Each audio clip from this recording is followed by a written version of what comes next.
Nusrat Hanje. Mheshimiwa Mwenyekiti, nasimama kwa kanuni ya 76 na sitaitaja, lakini pia najielekeza katika kanuni ya 53, kanuni ndogo ya kwanza. Kanuni ya 53 ambayo inaeleza kujibiwa swali kikamilifu bungeni.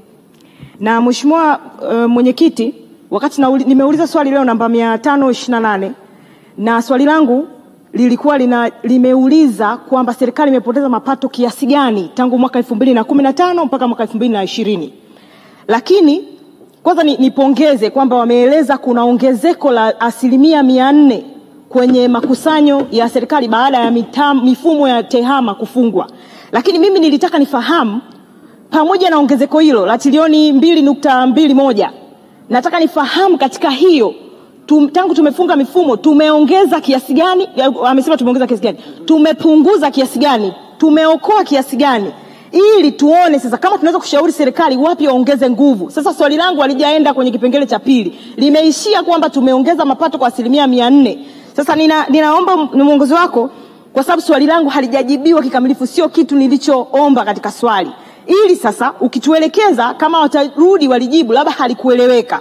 Na wamefanya jitihada na ndio maana nimepongeza. Lakini natamani tufahamu, kwa mujibu wa ripoti ya CAG pia alieleza kwamba kuna upotevu katika mifumo katika makusanyo kwenye mfumo ya tehama. Na Mheshimiwa Rais alielekeza wakaongeze nguvu katika utatuzi. Sasa nataka kufahamu serikali imepoteza kiasi gani tangu 2015 mpaka 2020. Asante Mheshimiwa Mwenyekiti. Asante.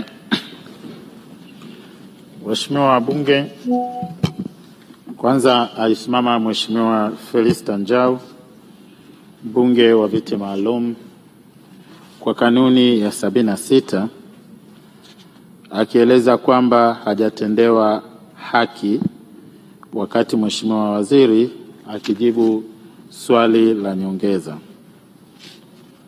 Mheshimiwa wabunge, alitaka kujua kama hili jambo linaruhusiwa au haliruhusiwi.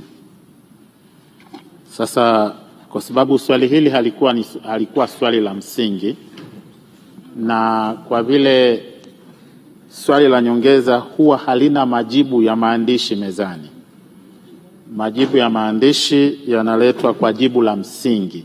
Swali la nyongeza halina majibu mezani. Kwa hiyo ili kuweza kuthibitisha kama jambo hili linaruhusiwa au haruhusiwi, lazima turejee kwenye Hansard za bunge. Kwa hiyo Mheshimiwa Felista Njau, kiti kitafanya rejea kwenye Hansard, na kwa utaratibu wa kibunge utapata majibu kama yale yaliyojibiwa yanaruhusiwa au hayaruhusiwi. Asante sana. Mheshimiwa bunge pia alisimama Mheshimiwa Nusrat Hanje kwa kanuni hiyo hiyo ya 76, akieleza kwamba majibu yaliyotolewa kwa swali namba 528 hayatoshelezi, hajajibiwa kikamilifu.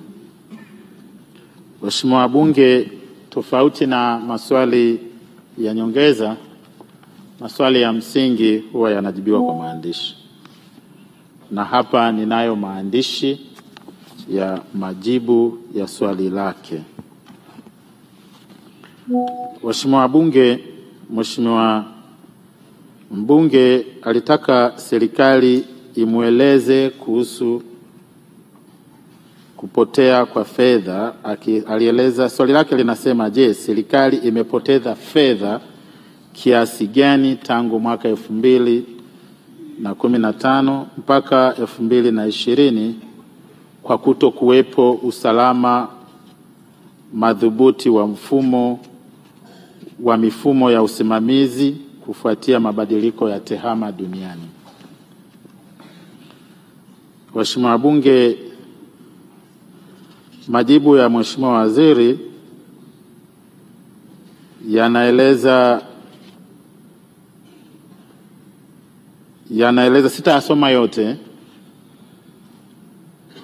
yanaeleza kwamba wizara, idara na taasisi mapato yameongezeka kutoka shilingi bilioni 689 mwaka 2016 mpaka kufikia 2014-15 hadi kufikia shilingi trilioni 2.21 mwaka 2019-20, ikiwa ni ongezeko la 400%.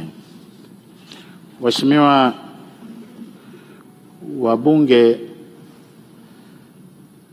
it goes without saying, na logic inatuambia kwamba mapato hayajapungua, mapato yameongezeka, kwa hiyo hakuna upotevu.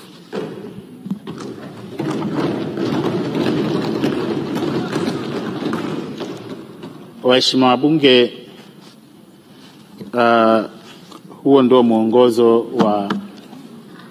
wa kiti kwa sasa, na baada ya hapo, waheshimiwa wabunge, naomba mniruhusu nitangaze wageni ambao tunao bungeni.